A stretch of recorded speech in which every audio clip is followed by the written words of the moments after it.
Um crente que não é alegre é um difamador do evangelho, irmão. Crente que, então, se eu fosse você, eu olhava para o lado e sorria. É, glória a Deus. É, não indica não. Glória a Jesus. Abra comigo a sua Bíblia em Gênesis 41, 53, que diz assim: passando os 7 anos de abundância que houve na terra do Egito, começaram a vir os 7 anos de fome, como José havia predito.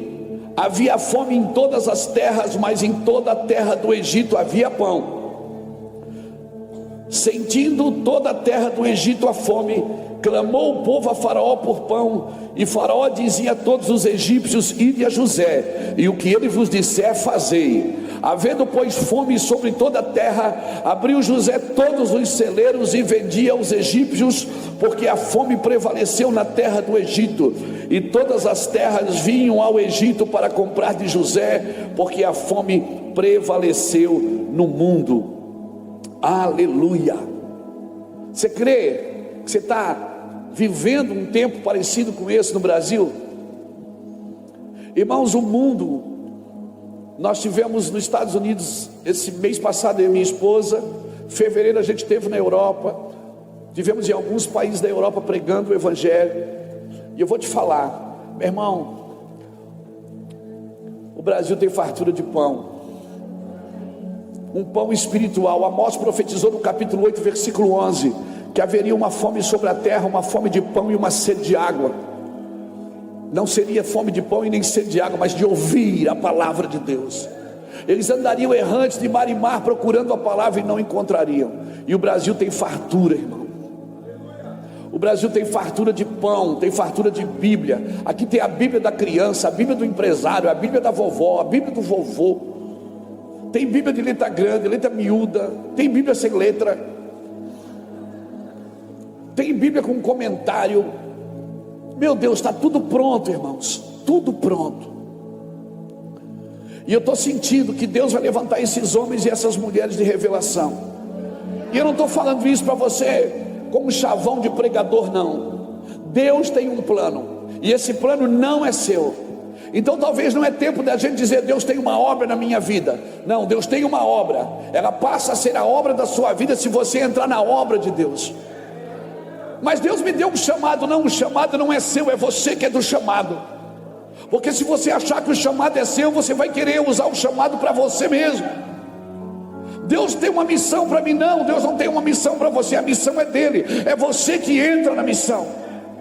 O plano é o plano de Deus, eu e você somos cooperadores desse plano. Nós somos cooperadores. E se isso for importante para você, você vai dar uma resposta. Mas se não for importante, você vai dar uma desculpa. Porque aquilo que não é importante para você, você não dá respostas, você dá desculpas, você dá argumento. Olha, irmão, e quem é bom de argumento não caminha com o Senhor. Quem é bom de argumento não caminha com o Senhor. Pastor, mas como é que eu vou fazer? Eu queria fazer tantas coisas, mas eu não tenho condição. Meu irmão, deixa eu te falar uma coisa: quanto mais longe você vai em Deus, menos coisa você leva com você. Quanto mais longe você vai, menos coisa você leva junto. Quanto mais profundo você entra nele, menos você precisa para estar com ele. Menos. Quando você entra em Deus, você não precisa levar muita coisa consigo. Não precisa. Porque você e Deus são suficientes. Deus, Ele quer fazer algo. Na realidade eu acho que Ele já está fazendo, é que a gente está demorando para entender. Quando você pega o insuficiente e você batiza em gratidão, isso se torna infinitamente mais suficiente do que pedimos e do que precisamos. Você pode fazer, querido. Todos aqui podem fazer algo. Todos aqui podem dar algo, pode levar algo adiante. Quando você pega o insuficiente e batiza em gratidão. Quando eu falo de gratidão, eu lembro da Iraci, porque a Iraci é uma mulher muito grata. Também casou comigo. Então, amém, amor? Dá um glória a Deus assim, aleluia. É isso. Você é mulher de fé, irmão. Glória a Deus. E talvez você vai lidar com algumas dificuldades enquanto você caminha com Deus. Você vai lidar com umas dificuldades. Eu tenho lidado com duas dificuldades. Eu tenho visto essas dificuldades em muita gente. Lá no começo, nos primórdios da minha caminhada com o Espírito Santo, eu tive talvez mais dificuldades, mas eu vou selar duas aqui para a gente. Primeiro, é tentar ensinar sobre Deus sem viver uma experiência profunda com Ele. É quando você abre as Escrituras, você quer ensinar sobre Deus, mas você nunca teve uma experiência profunda com Ele. E a segunda dificuldade é você ter uma experiência profunda com Deus e tentar explicar isso com palavras. Não ter uma experiência profunda com Deus é terrível, mas ter uma experiência profunda com Deus e tentar explicar isso, você não consegue. A Bíblia, ela vem dizendo para mim e para você, a vida com Deus, ela tem que ser vivida. Ela tem que ser vivida, não dá para explicar. Tem coisas que você não vai conseguir explicar. Você vai ter que entrar. Você vai ter que fazer. Você vai ter que experimentar. Por isso que Jesus não deixou os seus discípulos saírem de Jerusalém sem o Espírito Santo. Porque como é que eu vou ensinar sem o Espírito Santo? Se é o Espírito Santo que convence. É o Espírito que convence, irmão. Sem o Espírito Santo eu posso ensinar a partir da minha capacidade intelectual. Eu não estou dizendo que a fé é burra. Eu estou dizendo que a fé não pode ser intelectualizada. Porque Deus vai pedir coisas para você que não fazem sentido. Você vai ter que fazer coisas que muitas vezes não vai fazer sentido. Mas eu vou te falar, a marca registrada de alguém que caminha com Deus é a humildade.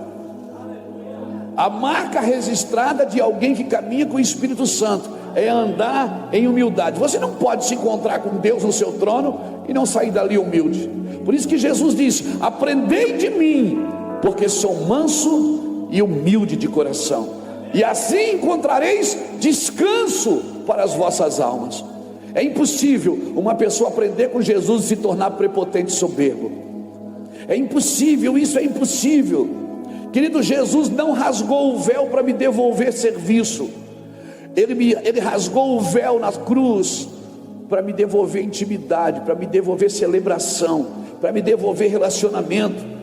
Então se preocupe em obedecer a Deus do que ficar discutindo com as trevas. Não se discute com as trevas. Se preocupe em obedecer a Deus e não ficar discutindo com as trevas.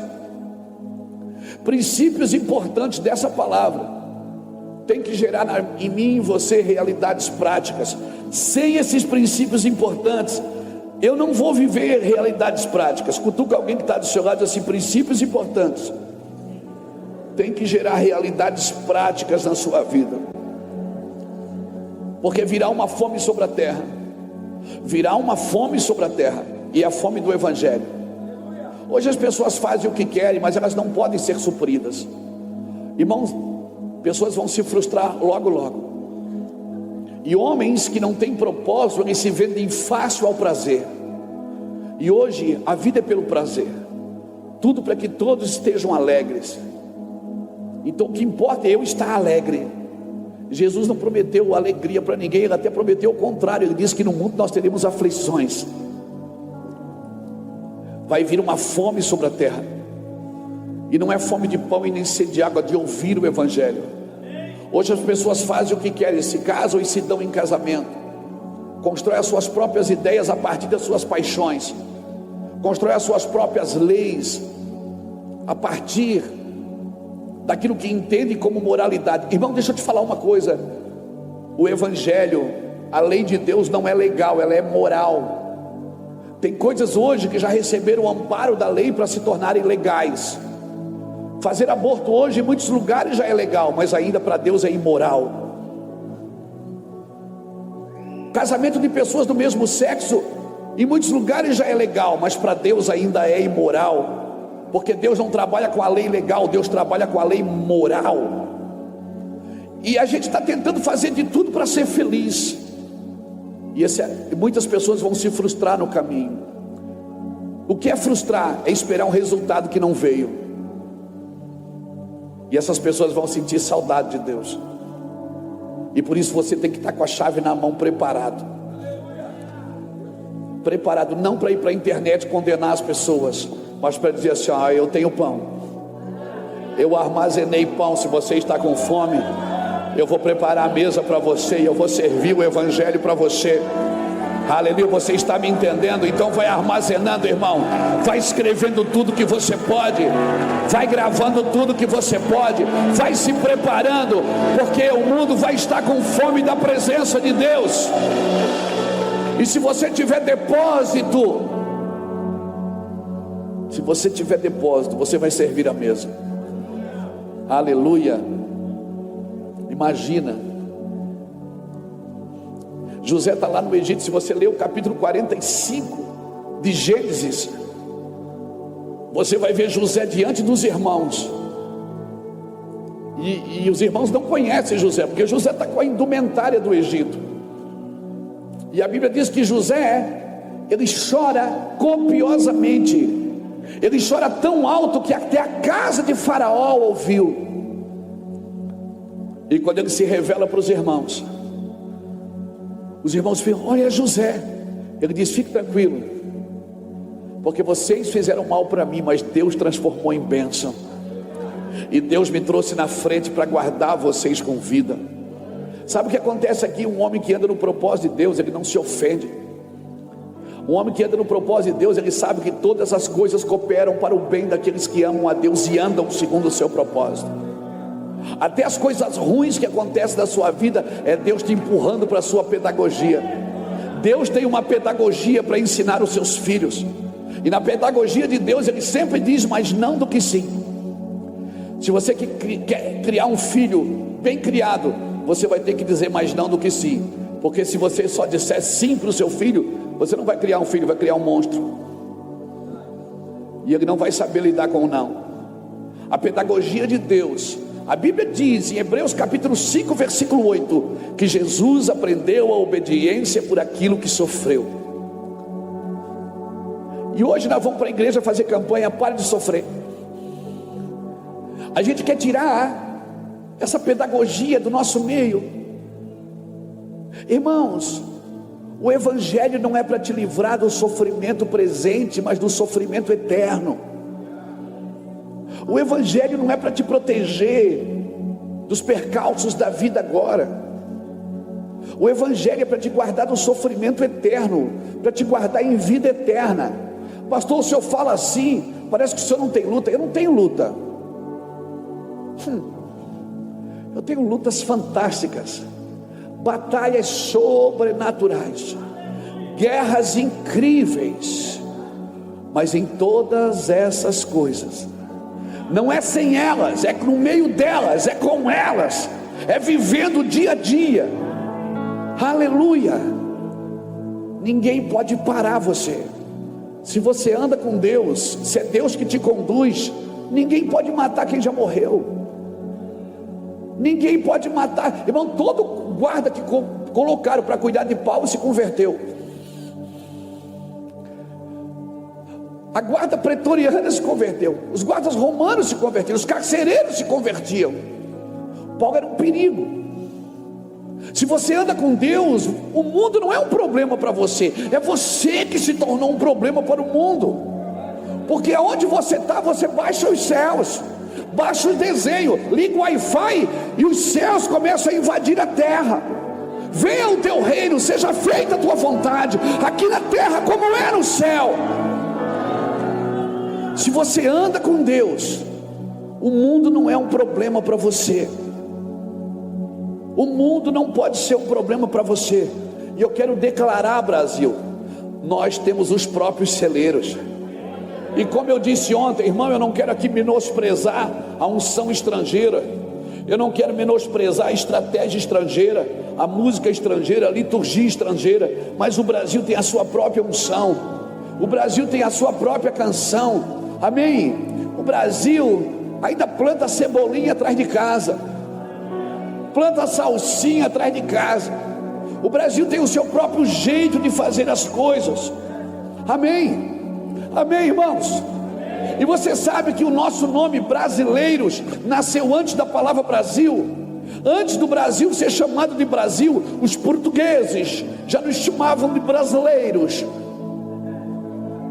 Por quê? Porque o Brasil exportava o pau-brasil, e o pau-brasil é vermelho por dentro que nem brasa. A palavra brasileiro significa exportadores de brasa.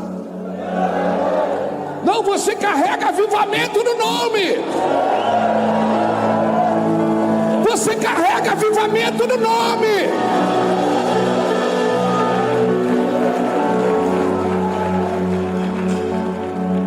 Cutuca um brasileiro que está aí e diz: você é um brasileiro. Você é um exportador de brasa. Você que me assiste em casa, você é um exportador de brasa. Amém? Você é um exportador de brasa. Brasil, você tem a sua própria unção. Brasil, você tem a sua própria canção. Aleluia. E a gente está dizendo: a igreja brasileira está perdida. Não está perdida, irmãos. Tem sempre o remanescente, tem sempre 7.000 que não se dobraram a Baal. Você vai em qualquer igreja, toda semana eu estou em algum lugar do Brasil, em alguma igreja. Toda semana, eu nunca fui num lugar que não tivesse cheio. Quando não tem gente na rua tentando entrar, Jackson. E a gente está dizendo: a igreja está desviada. O que adianta? Tem quantidade, mas não tem qualidade. Deus está enchendo os celeiros. Ele está armazenando para o tempo certo. No tempo certo, os celeiros vão se abrir. No tempo certo, quando a água subir, a arca vai estar pronta. No tempo certo, aleluia, você vai se tornar um apregoeiro de justiça. Aleluia, você está me entendendo aqui, querido? Então, por favor, sai da fila da bênção e entra na fila do propósito. Sai da fila do pedinte e entra na fila do provedor. Sai da fila do pedinte. Você não está trabalhando para aquilo que está acontecendo agora. Quantas conferências eu fui, irmãos? Quantas conferências? Em Santa Catarina, longe de tudo, tudo que era do evangelho só acontecia no Rio, São Paulo e Minas. Quantas vezes eu peguei o carro em Santa Catarina, atravessava o Paraná para ir para São Paulo assistir uma conferência do David Robson, para ver aquele cara entrar. Ele entrava assim no auditório,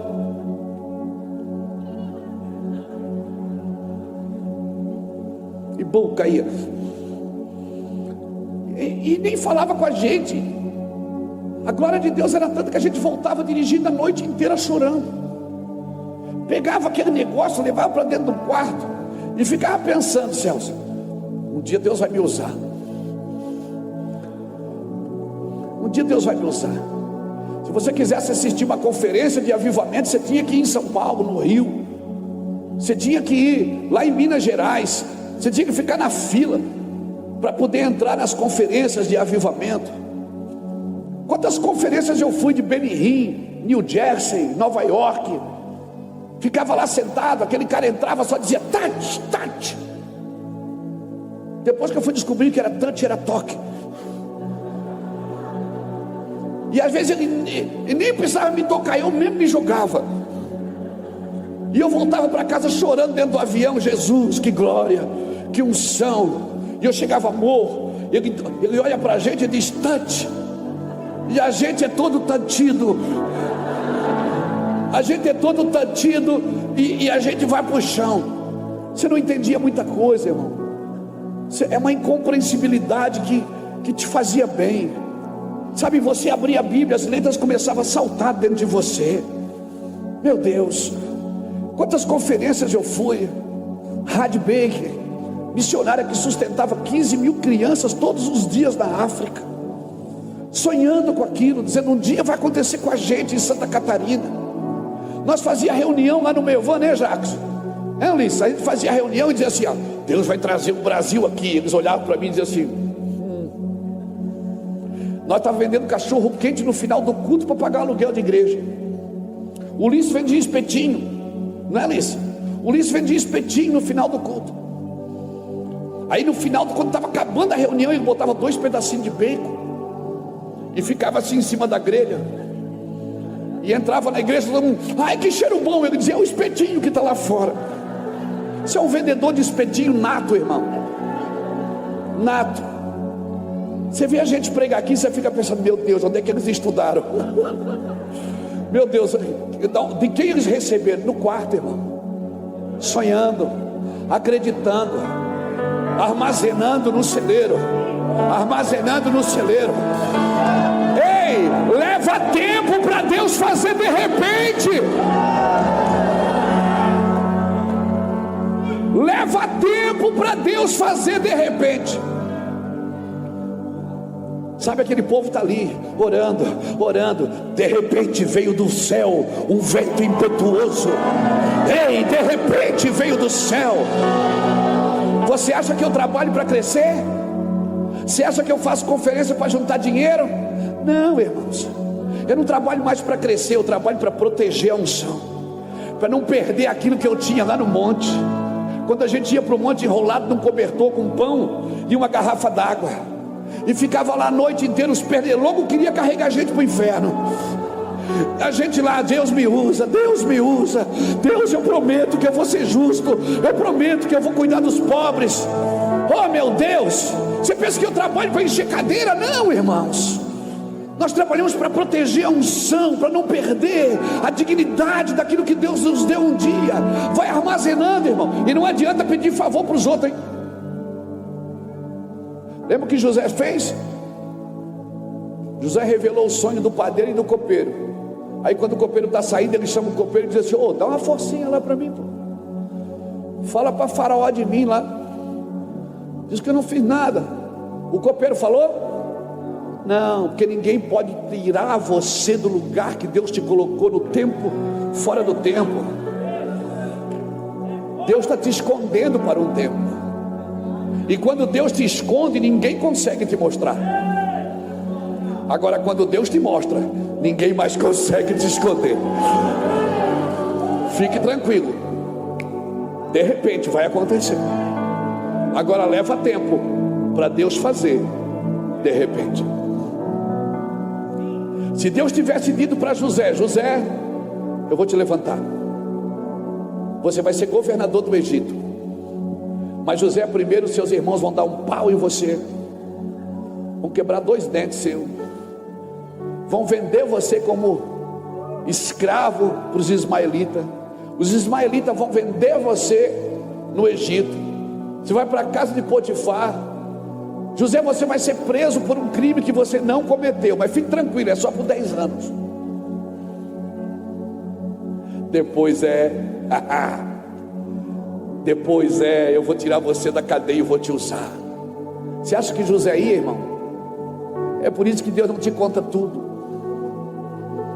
E você está atrás do profeta para orar, para Deus revelar. Deus não vai revelar, filho. Porque se Deus contar tudo agora, você corre. Você vai para casa ver Netflix. Por isso que Deus vai dando em doses homeopáticas. Ele vai segurando você na cordinha, entendeu? Ele vai dando linha para você. E se você vai sendo fiel no pouco, Ele vai te confiando mais. E Ele vai te confiando mais. E Ele te dá alguns trocados para você fazer algumas coisas. Se você for fiel, Ele vai te dando mais. Ele despeja um pouco de unção, e se você for fiel a ela. Pastor, mas por que Deus não me usa? Porque você pode estar usando Ele. A única forma de Deus te usar é quando nós não usamos Ele. Deus só usa quem não lhe usa.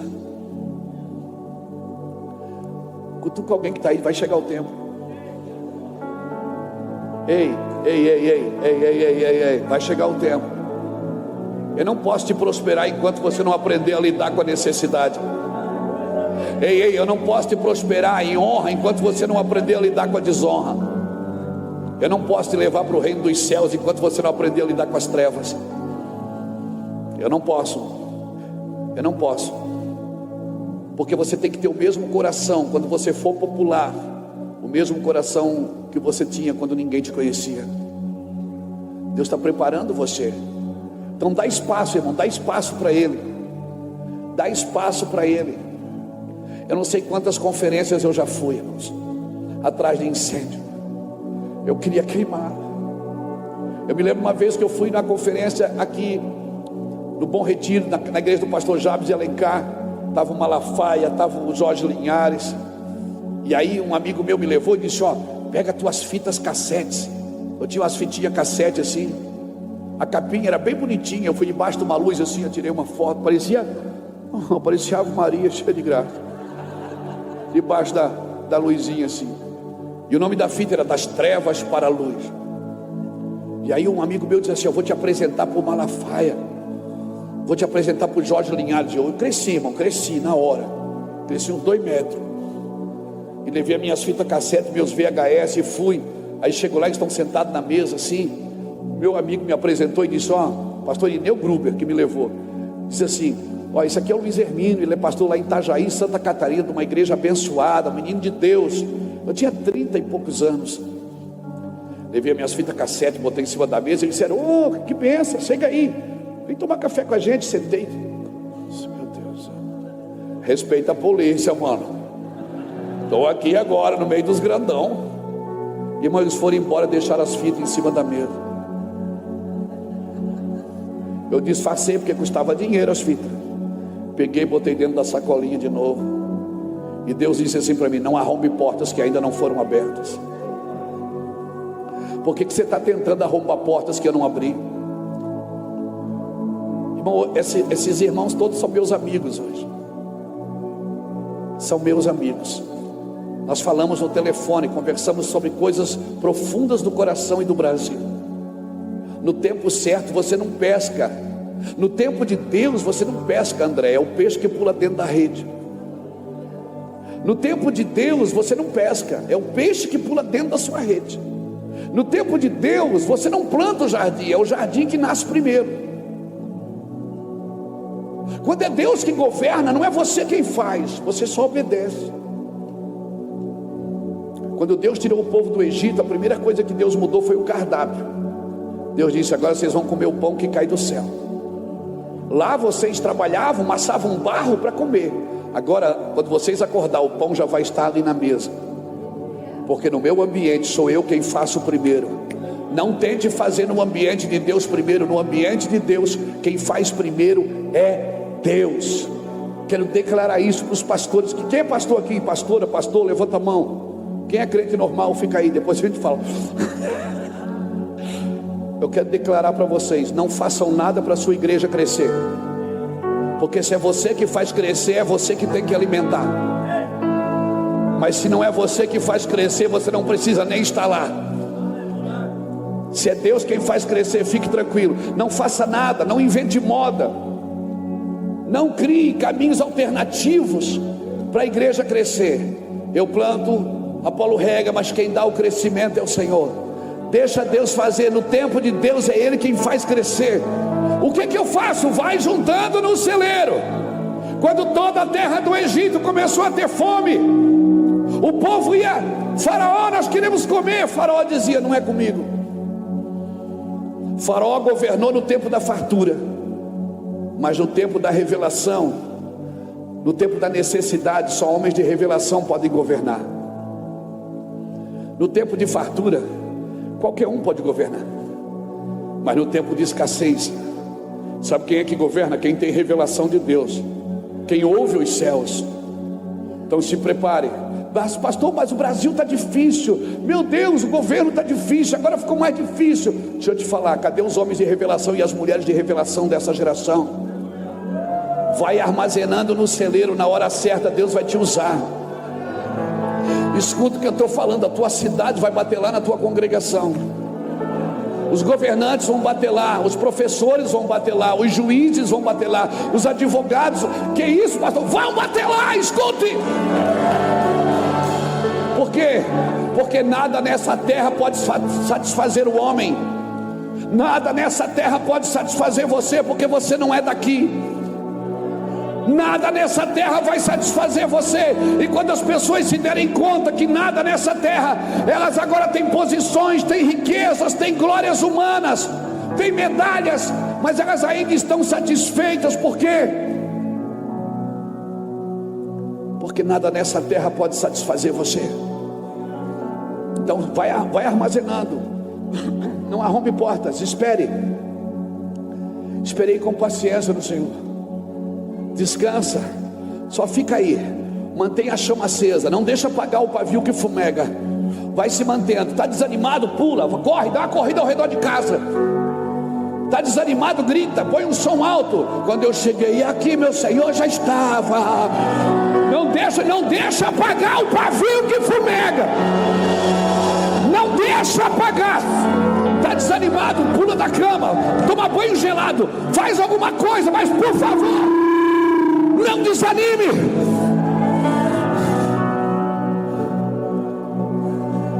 Vai armazenando. Irmãos, eu estou aqui desde quinta. Eu sinto peso nesse lugar. Eu sinto peso. É como, sabe, pessoas quisessem desanimar, parar. Essa noite eu não dormi. Deus me tirou da cama várias vezes.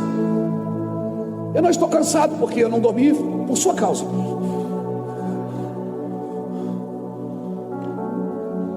Eu sinto peso de desânimo. Eu sinto peso de falta de perseverança. Sabe o que é perseverar? É caminhar com esperança. Perseverar é continuar quando você não tem mais vontade, quando você não tem mais razão para continuar. Perseverança é você continuar fazendo todo o trabalho duro, depois de todo o trabalho duro que você já fez. Perseverar é continuar com esperança. Sede firmes e constantes, sempre abundantes no Senhor, sabendo que no Senhor o seu trabalho não é em vão. Tiago capítulo 1, versículo 1, 2 e 3. Meus irmãos, tendo por alegria, por grande gozo passar por provação, sabendo que a prova da vossa fé desenvolve a perseverança, e a perseverança deve terminar a sua obra, para que sejais maduros, completos, não tendo falta de nada. Cutuca o irmão que está do seu lado, cutuca e diz assim, descruza o braço aí, mano. Tá frio, vai correr. Vai correr. Vai dançar na chuva. Para quê? Para não desanimar, para continuar. Olha no espelho. Se olha no espelho, quando eu estou desanimado, eu olho no espelho e digo assim, Deus, o que o Senhor faria ser um cara legal que nem eu? E começa a rir sozinho. Lá em casa é proibido desanimar. Quando a Iraci está para baixo, eu estou para cima. Quando eu estou para cima, ela está para baixo. E quando ela está para cima, eu estou para baixo. E quando nós dois estamos para baixo, o cachorro olha para nós e faz...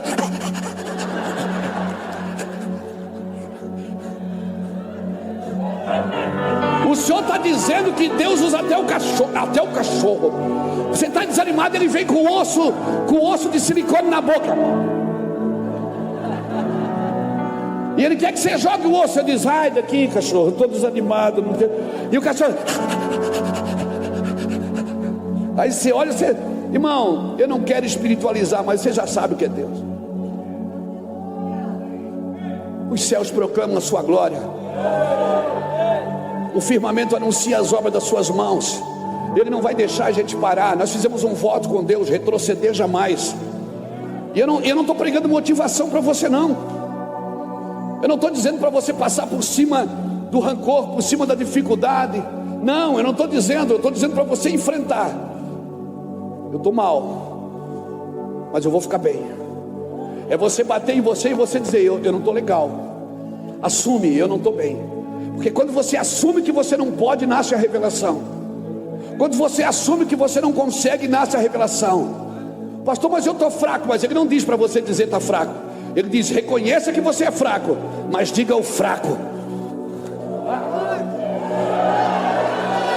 Alguém está me entendendo aqui? Reconheça que você é fraco, mas diga o fraco. Eu sou, e o poder se aperfeiçoa onde? Porque quando tu estás fraco,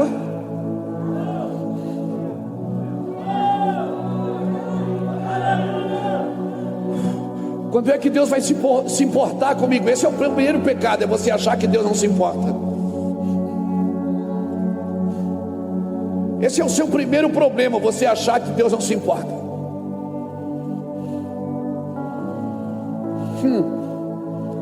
Está proibido desanimar.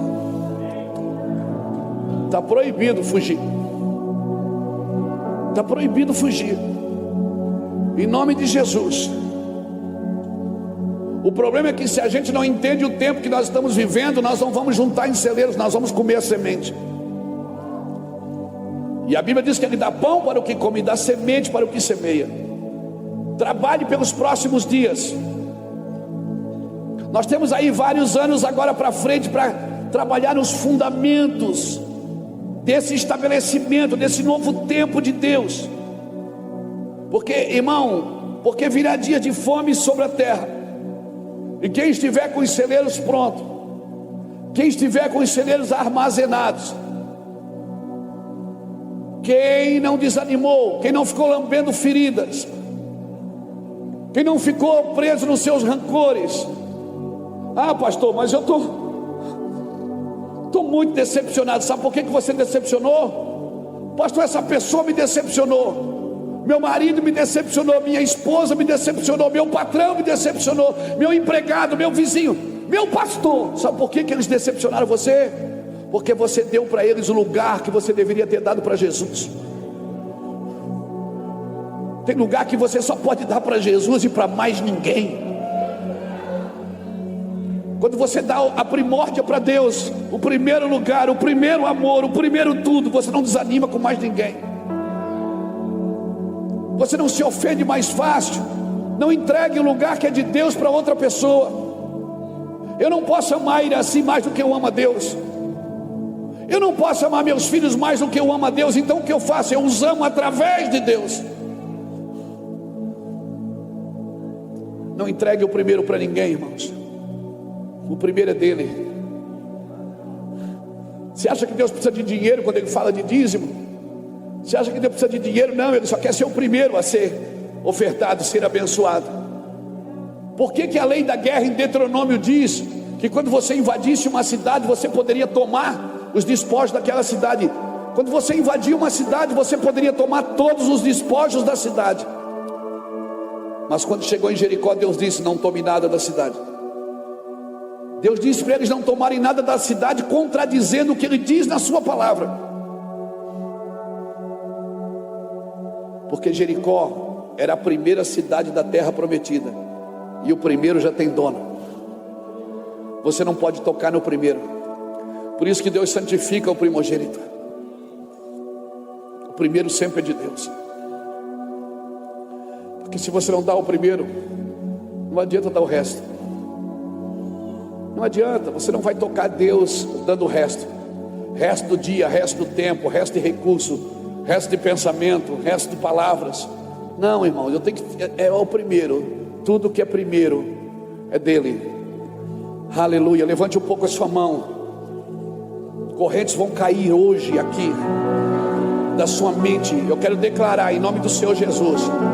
Você que está entrando em estado de depressão, em estado de burnout, você que está desanimado, cansado, eu sinto o seu peso aqui. Eu sinto o seu peso aqui nesse altar agora. Eu quero declarar em nome do Senhor Jesus Cristo que correntes estão caindo, algemas estão caindo. Deus está trazendo um nível de alegria para você. Deus está trazendo uma condição de você entrar no novo. No novo, entre no novo. Não tenha medo de entrar no novo.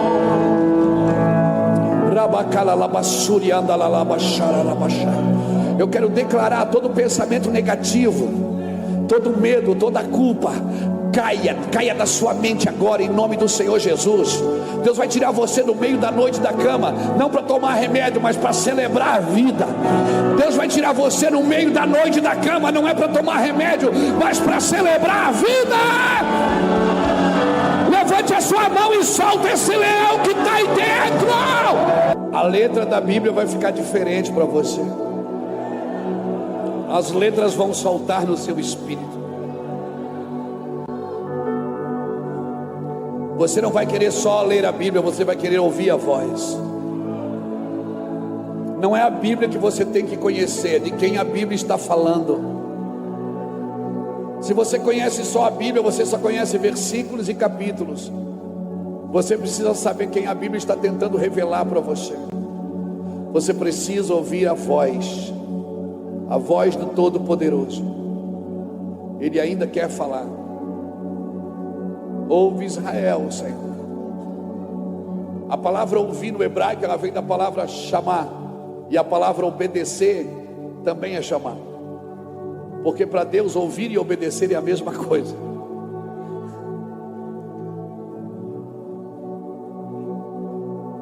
Por isso que quando Jesus falava, eles diziam: não, mas está escrito que não pode abraçar o leproso. E Jesus abraçava o leproso. Mas está escrito. Peraí, pastor, o senhor está dizendo que a Bíblia não é a palavra de Deus? Não, eu estou dizendo que a Bíblia é a palavra de Deus. Mas não é a Bíblia que você tem que conhecer simplesmente. Você tem que conhecer de quem a Bíblia está falando. Você tem que ouvir a voz, porque Deus ainda quer falar. E Ele fala no meio do fogo. Ele fala no meio da sarça. Ele fala através de alguém que está queimando. Não adianta você querer deitar Deus numa maca e abrir Deus no meio e estudar Deus. Vamos estudar a anatomia de Deus. Deus não se estuda, se experimenta. Provai e vede que o Senhor é bom. Se você só estuda sobre Deus para pregar, você só tem informações sobre Deus. Você informa, mas não transmite. Essa geração não precisa de pregadores de informação. Precisa de homens que transmitam o seu amor e a sua presença. Mulheres que transmitam no seu olhar a sua pureza e a sua santidade. Não é de informações que essa geração precisa. Como disse o Ulisses ontem, o Wikipedia, né, Ulisses? O Google tem informações até de Deus para você. Wikipedia. Não é de informações que essa geração precisa. Nunca tivemos uma geração com tantas informações e tão burra na fé. Nunca tivemos acesso a tantas informações. Mas cadê os homens e as mulheres de fé que vão construir celeiros, que vão armazenar, que vão esperar o tempo da escassez, que não vão pensar só nos seus dias? Faraó governou no tempo da fartura, mas no tempo da necessidade ele não sabia. Tanto é que ele olhou para José e disse: o que é que eu faço, moço?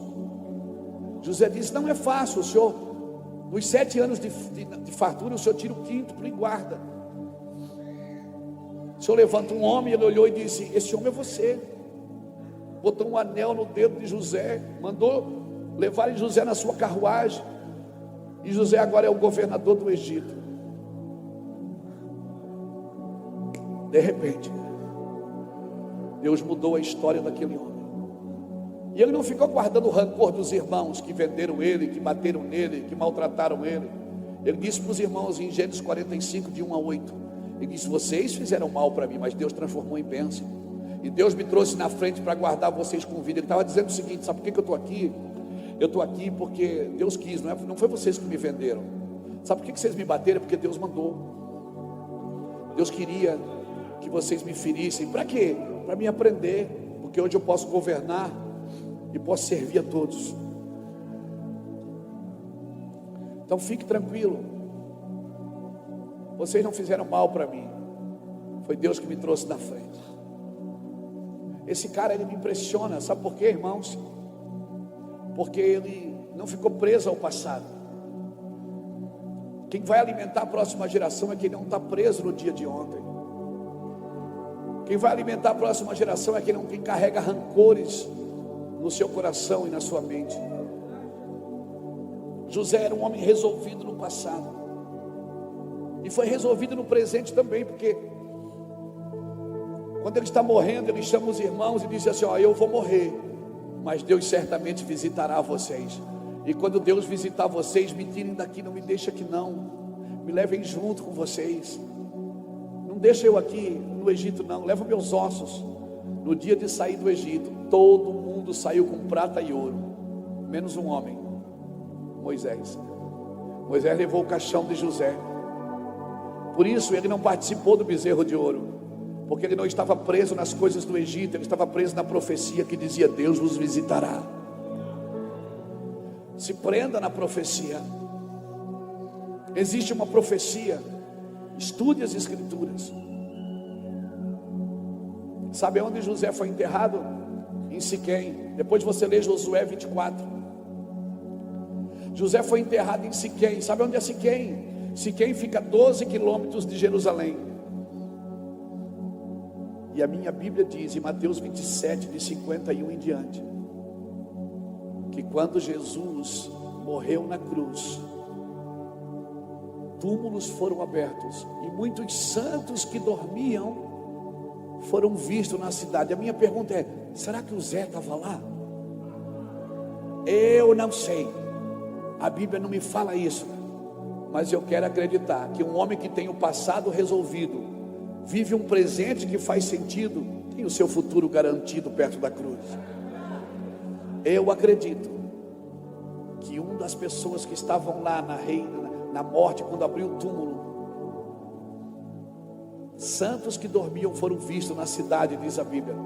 Será que o Zé estava junto? Eu não sei, eu não posso garantir isso para você, mas eu estou doido para garantir.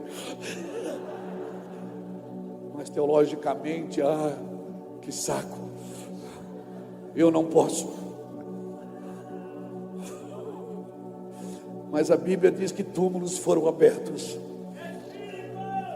e santos que dormiam foram vistos na cidade.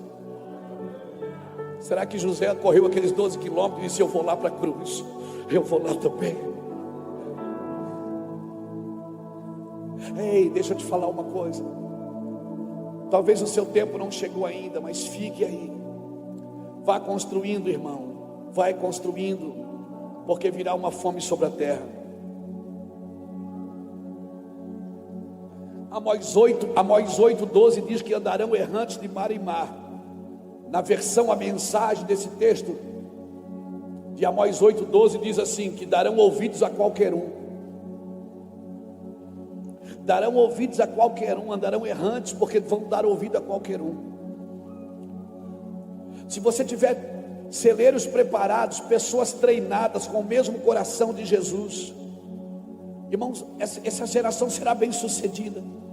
Agora, por favor, você precisa meditar comigo: quem nós vamos ouvir nesses dias? Porque o Egito, ele tinha dois tipos de pai: Faraó e José. E eu vejo esses pais atuando nesses dias. Deixa eu fazer uma simbologia aqui de José e Faraó como pais desses dias. Faraó e José, eles estavam no governo do Egito. Faraó era o rei e José era o governador. Dois pais. Se você ler Gênesis 45, versículo 8, a Bíblia diz: José disse para os irmãos: Deus me pôs sobre pai, sobre Faraó. A tradução ali é pai, é pater, é governo. José está dizendo: aqui no Egito eu sou até pai de Faraó. Irmãos, Faraó e José representam dois tipos de pais nesses dias. Um tem a mentalidade escravista, o outro tem uma mentalidade provedora. Um está sonhando com os próximos dias, mas não tem discernimento para fazer nada. Não tem discernimento, ele só sonha. Irmão, chega de homens sonhadores nesses dias. O Evangelho tem que gerar na gente realidades práticas. Amém? Sonhos têm que trazer realidades práticas. Tinha um irmão lá no meu banco que ele sonhava comigo todo dia. Toda semana ele tinha um sonho comigo, irmão, e era só sonho ruim. Ele nunca me via na bênção. Eu chegava e estacionava o carro, isso faz uns 15 anos atrás. Eu estacionava o carro no estacionamento, ele via: pastor, sonhei com o senhor. Um dia eu pulava de paraquedas, o paraquedas não abria. Outro dia o meu carro andava com 3 rodas, andava assim. Outro dia era 2 cachorros Rottweiler correndo atrás de mim, comendo um pedaço da minha perna,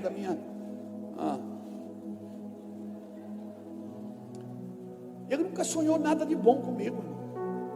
Sabe aquele dia que você não está bem? Quando eu cheguei ali na porta da igreja, disse: pastor, sonhei com o senhor. Disse: eu não quero saber. Disse: que isso, pastor? Eu disse: cara, você nunca sonha nada bom comigo, você só sonha coisa ruim comigo. Eu disse: mas o sonho hoje era bom. Eu disse: então conta, pelo amor de Deus, que eu preciso ouvir uma coisa boa. Mas não era bom, ele que deu uma enrolada para mim. Então não é, chega de homens sonhadores, irmãos, que só sonham, mas não realizam nada, não fazem nada, não praticam nada, não usam o que tem, estão esperando ter mais para poder fazer algo. Deixa eu te falar, Deus nunca vai começar com aquilo que você não tem. Se você tem um cajado, é isso que Deus vai usar. Se você tem uma bicicleta, é isso que Deus vai usar. Se você tem 5 pães e 2 peixes, é isso que Deus vai usar. Deus não vai começar nada com nada que você não tenha. Então comece com aquilo que você tem agora. Faça o que você pode fazer agora, no lugar que você está agora, com as pessoas que você tem agora. Faça isso agora. Não espere para ter mais. Faça o pouquinho que você tem. Amém? Faraó sonhava, mas ele não tinha discernimento. José já não, ele já discernia os tempos e os modos. Por isso ele funcionava para os próximos dias. Um está desfrutando da fartura, o outro enchendo os celeiros para os próximos dias de escassez. E quando Deus começa a te fartar, não tem a ver só com você, é para você juntar para as próximas gerações.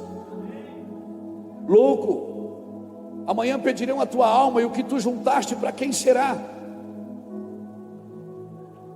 Há pais que só vivem em movimentos, em ambientes denominacionais, mas há pais que sabem transitar em qualquer ambiente sem perder a essência, sabe se movimentar na esfera.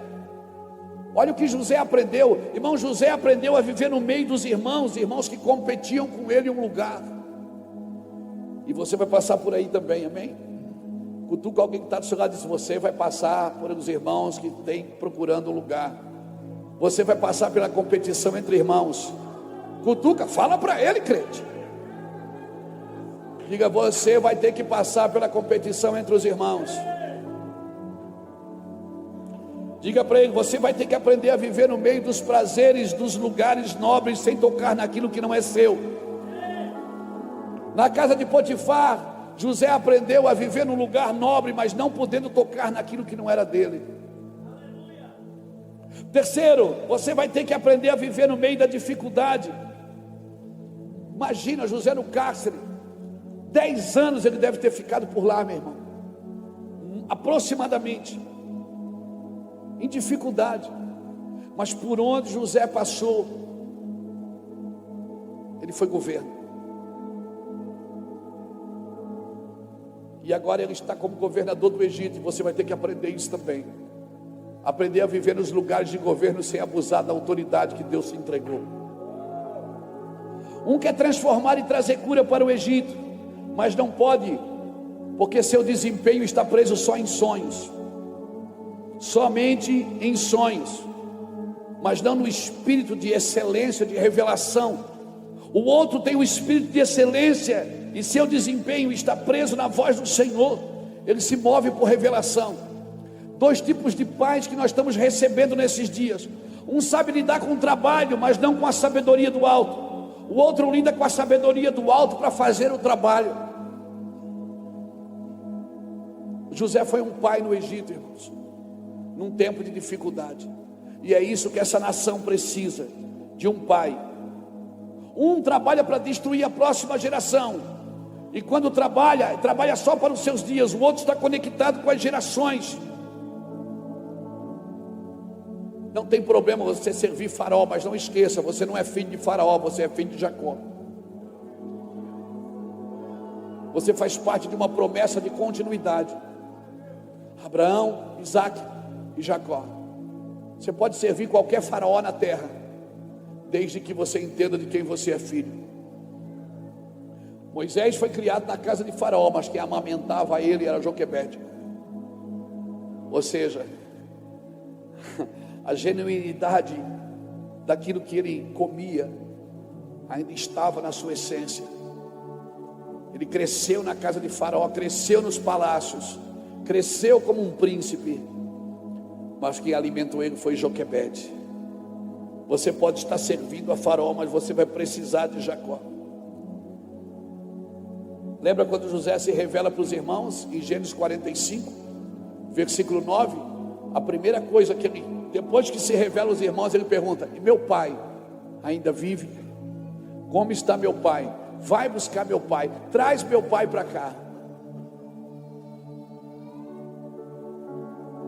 Porque você pode estar servindo a Faraó, mas você vai precisar de um pai. Não esqueça, você vai precisar de Jacó, porque Faraó não tem a mentalidade geracional. Ele não abençoará a sua descendência. Quem abençoa a sua descendência é a paternidade. Faraó constrói sarcófago para não ser esquecido. Todos os faraós construíram sarcófago para não ser esquecido. Mas Jacó não. Jacó foi lembrado nos filhos, nas gerações posteriores. Fique tranquilo. Quando Jacó chegou no Egito, sabe o que é que Jacó fez? Ele abençoou o Faraó. Faraó era o governador, era o rei do Egito, era o chefe do mundo, era o Deus daquela época. Um homem simples, que mandou seus filhos comprar trigo. Ele veio para o Egito para abençoar Faraó. Então se prepare, irmão, deixe os faraós governarem. Veja o trono de outros reis, dobra-dos ao chão. Não importa, a minha expectativa não está em outro lugar, a não ser na eternidade. Eu não estou esperando nada de lugar nenhum. Eu amo os homens que Deus levantou. Eu amo os homens que Deus colocou canetas de autoridade na vida deles, cadeiras de autoridade. Mas a minha expectativa está no Senhor da igreja. A minha expectativa está na igreja, no Senhor da igreja. E o Senhor da igreja vai fazer coisas sobrenaturais. Amém, irmãos? Essa é a geração que está juntando em celeiros. Essa é a geração que não vai se perder. Essa é a geração que vai colocar a mão sobre os faraós das próximas gerações. E não tente entender isso. O natural não consegue discernir o que é espiritual. Por isso você pode estar intelectualmente profundo e não ter uma mente renovada em Cristo. A presença de Deus é que renovará a nossa mente para viver nesses dias. Princípios importantes têm que gerar realidades práticas. Amém? Amém, irmãos? John Wesley dizia uma coisa interessante. Ele dizia: meu púlpito é o mundo. Procure ver a partir do mundo que você vive. O mundo que você vive não é só o seu mundo. Procure enxergar o mundo não a partir de você, mas a partir de Deus. Olhe para a terra como Deus olha para a terra, não como a religião quer que você olhe. Tenha esperança nas pessoas, e elas não precisam nem estar congregando com você na sua igreja. Tenha esperança nas vidas. Tenha esperança nas próximas gerações. Tenha esperança, irmãos. E se Deus quiser usar você para salvar pessoas, e se Deus quiser levar você no meio de lugares obscuros, que você diria: eu não vou lá, e Deus diz: você vai sim, nem que seja como escravo. E se Deus quiser prender você para salvar o carcereiro,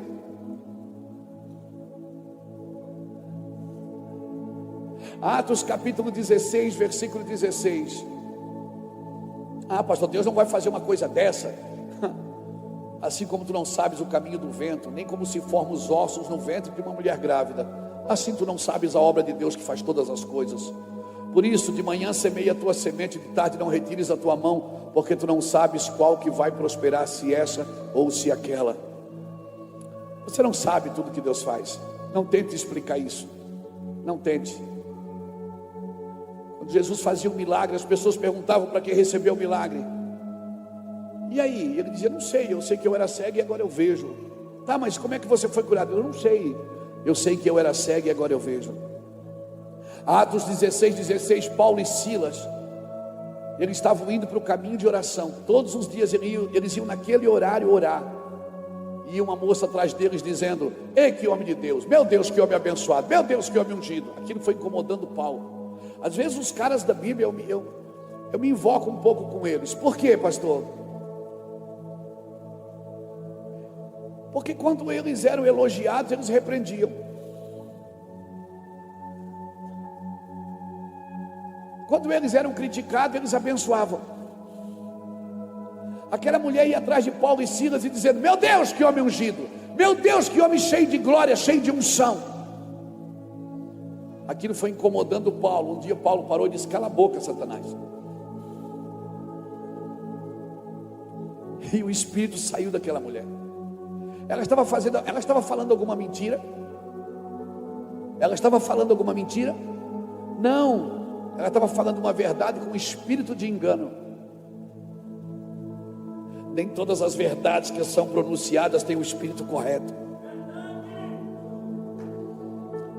Nem todas as verdades que são anunciadas têm o espírito correto.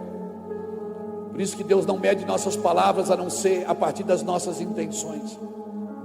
Aquela mulher dizia: esse homem é abençoado, esse homem é ungido. E Paulo dizia: cala a boca, diabo. Por causa disso, Paulo e Silas foram presos. Foram colocados no cárcere interior, onde os piores presos eram colocados. Paulo e Silas estavam lá, presos naquele lugar.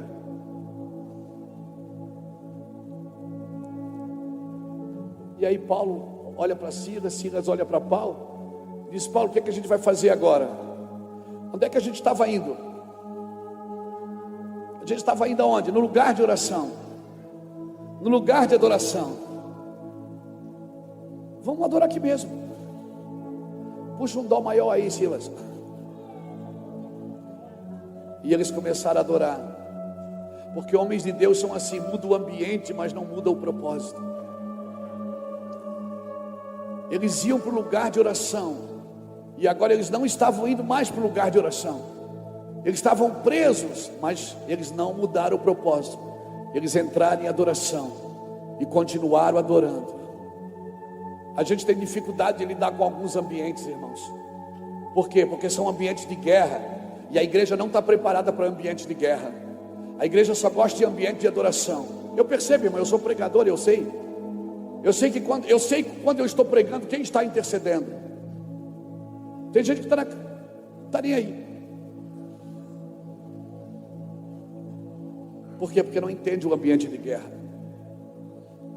Quando você entra num ambiente de intercessão, você precisa entender o ambiente que você está entrando. Nada funciona, irmão.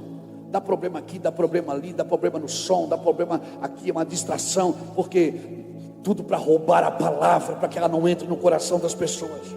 Mas eu piso na cabeça desse demônio, em nome do Senhor Jesus. No que depender de mim, irmãos, todos vão ouvir. Há uma conspiração das trevas para que nada funcione. Há uma conspiração das trevas para que as pessoas se distraiam por qualquer coisa. Há uma conspiração das trevas para que as pessoas não prestem atenção. E isso é andar errantes de mar em mar. Isso é andar errantes de mar em mar. Porque as pessoas estão ali às vezes de corpo presente, mas a sua mente está em outro lugar. Tem gente que vai para a igreja jogar, assistir vídeo na internet, conversar com a namorada que ficou em casa. Pessoas não entenderam o que elas estão fazendo nesse ambiente.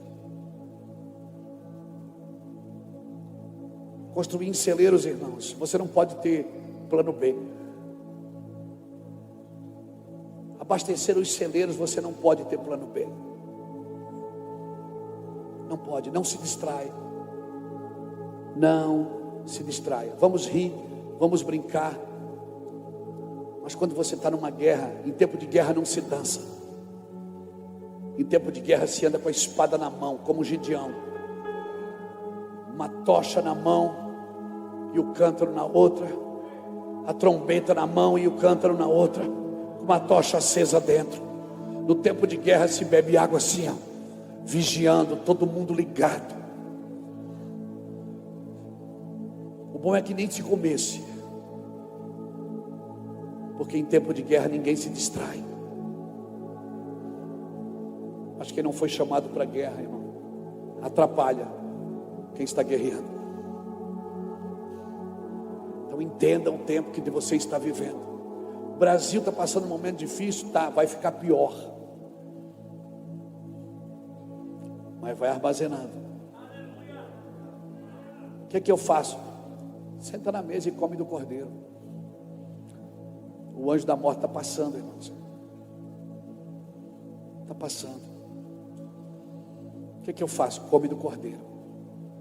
Passa sangue na porta. Fica aí dentro. Vai armazenando. Vai guardando. Porque na hora certa, Deus vai usar você. Na hora certa, Deus não vai usar quem estudou sobre ele. Na hora certa, Deus não vai usar quem tem mais recurso. Não, Deus vai usar quem se preparou, quem afiou as suas espadas, quem está com as espadas na mão, se preparando. Quem está em outro lugar, cutuca o irmão que está no seu lugar e diz assim: ó, Deus vai colocar uma espada na sua mão.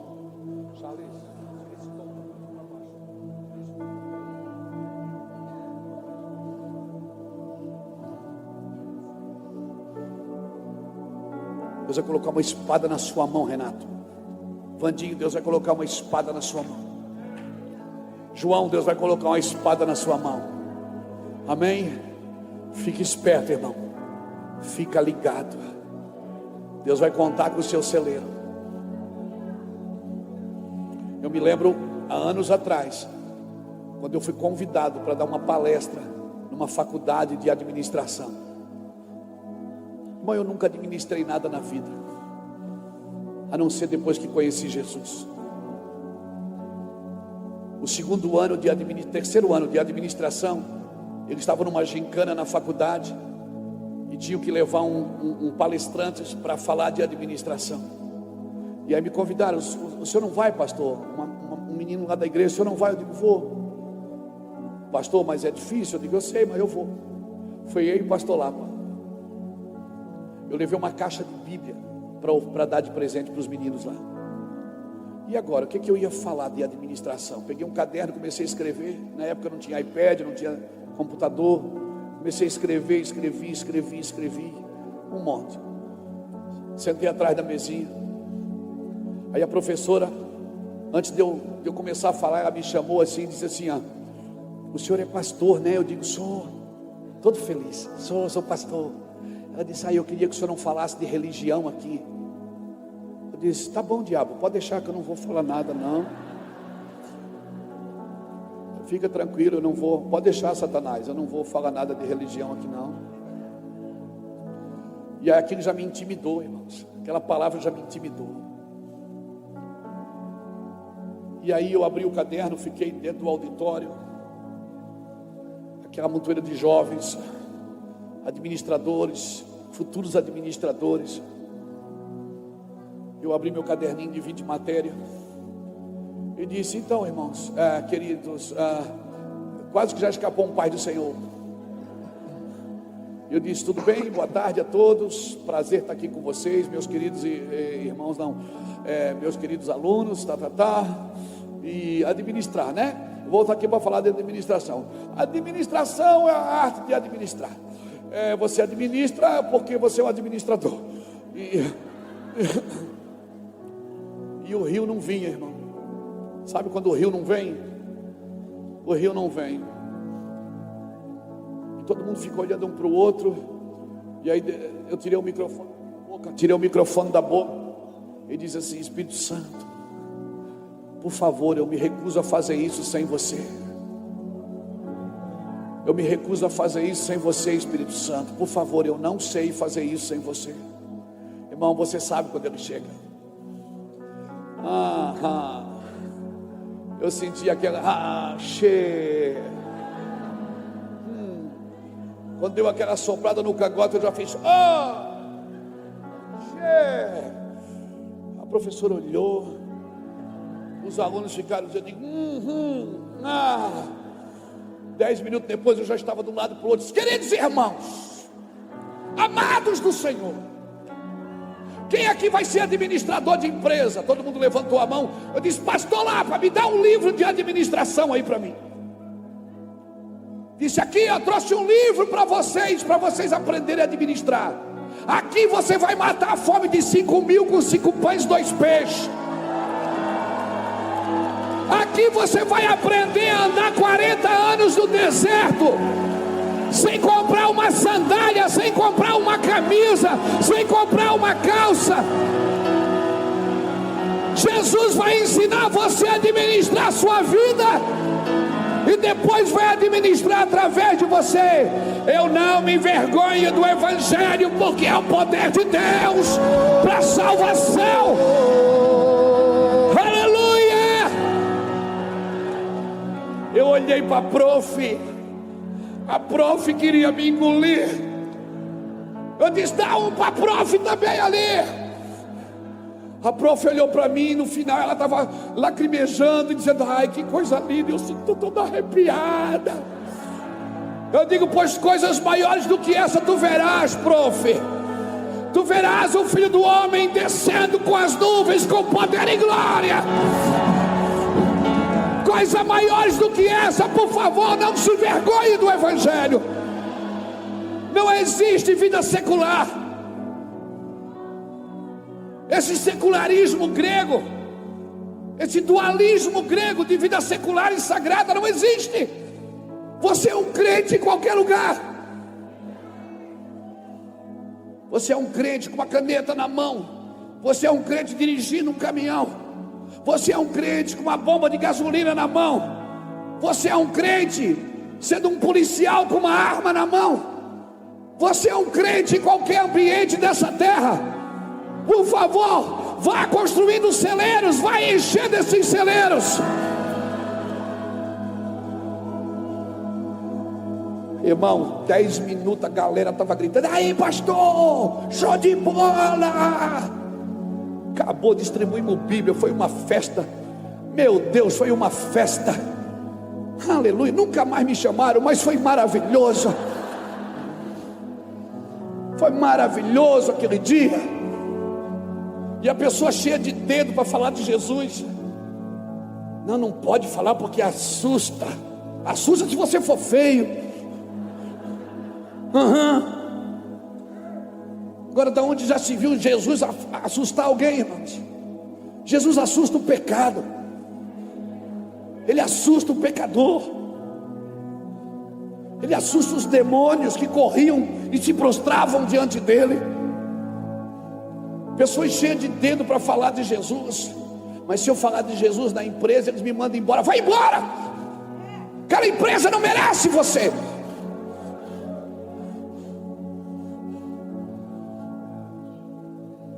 Mas se eu falar de Jesus na universidade, eu vou sofrer bullying. As pessoas têm medo de Cristo. O mundo está com fome de Deus. Quem se importa?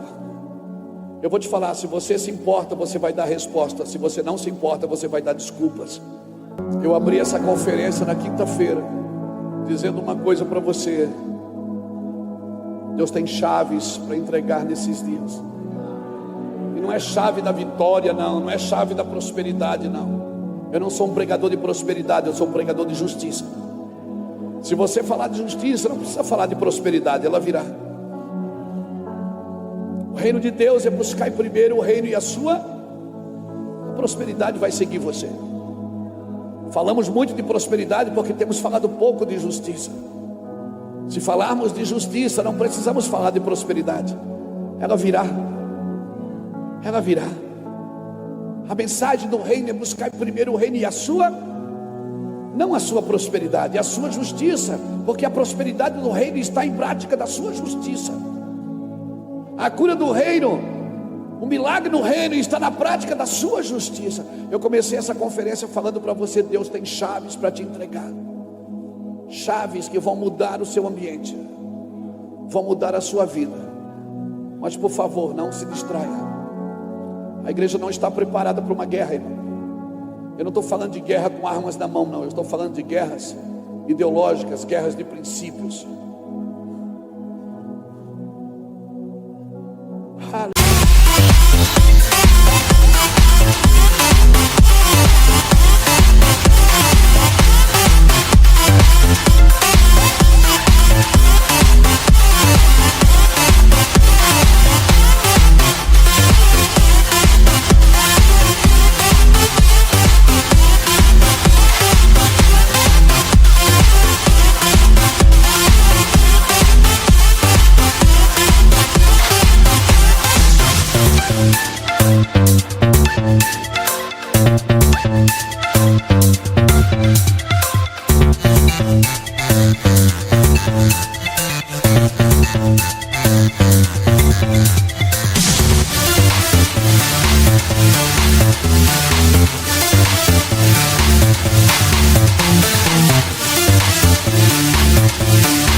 Talvez nós vamos precisar orar mais, jejuar mais.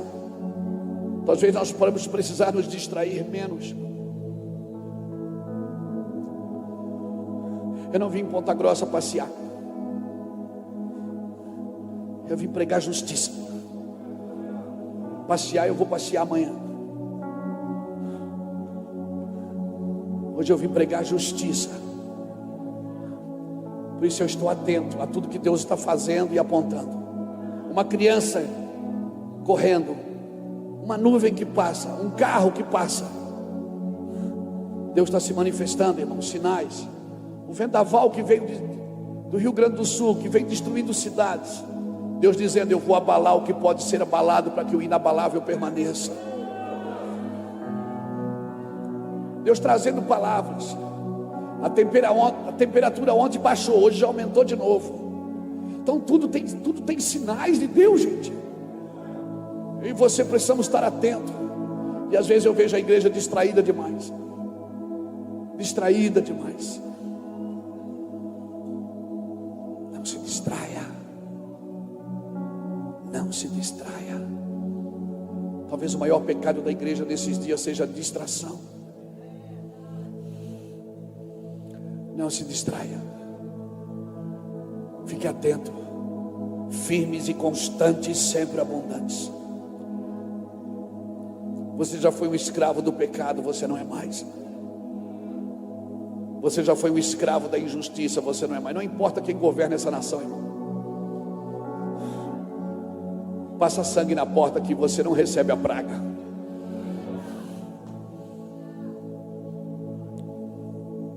A Bíblia diz que pela fé muitos apagaram a força do fogo, e pela fé muitos morreram queimados em fogueira.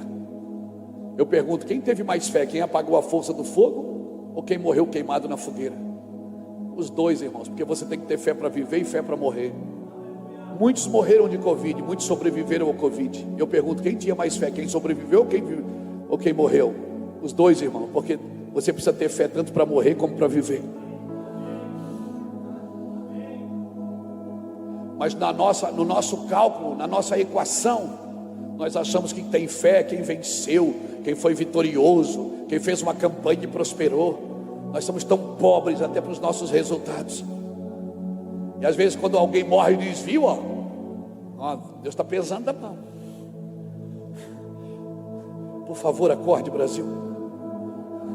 Muitos queimaram na fogueira, mas outros venceram a força do fogo. E os dois tinham fé. Muitos fecharam a boca de leões, e muitos morreram comidos por leões. E os dois tinham fé. Muitos morreram de enfermidade, outros sobreviveram à enfermidade. E os dois tinham fé. Ah, você vai ter que ter fé para morrer também, amigo. Porque um dia a morte vai bater na sua porta. E você vai ter que ter fé tanto para viver como para morrer.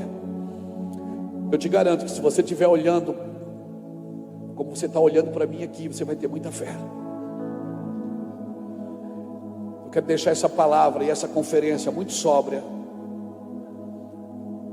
Essa foi a terceira conferência que a gente fez aqui no Paraná, nesses últimos 3 anos. E essa para mim é a conferência mais sóbria de todas. Porque eu vejo um povo que não se emociona por qualquer coisa. Eu vejo um povo firme, que sabe o que quer